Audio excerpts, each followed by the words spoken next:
started as a young child, probably around 11 or 12. I saw my brother playing drums in bands, and it made me want to play, you know. Actually, his first guitar player was so terrible, I said, give me 24 hours and I'll bet you I can do better. So really, hate to admit it, but that's what happened.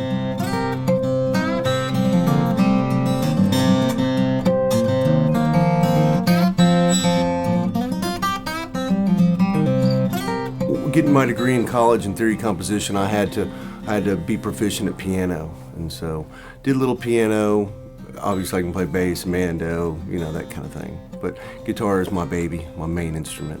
The fingerstyle thing was really something I had never attempted, and then I went to school for classical guitar performance and music theory at the University of Texas, and became familiar with that world. To me, there's only two styles of music, good and bad.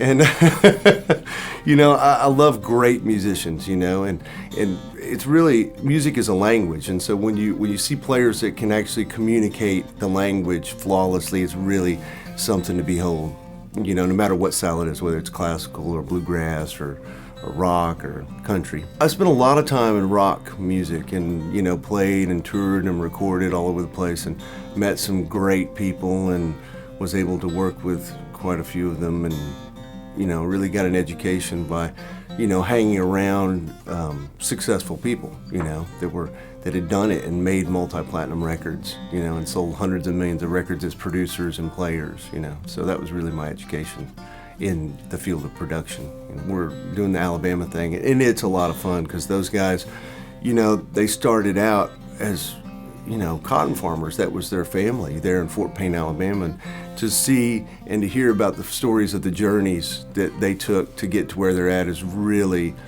you know, what a blessing. It lets you know that sticking to your guns and working hard and being blessed and waking up every day with a single goal really does pay off. They've sold 75 million records, had 43 number ones, and probably the most successful, I guess their title is the most successful country band that will ever be, probably, you know, and the most notable one. So they basically changed the sound of country music when they came along.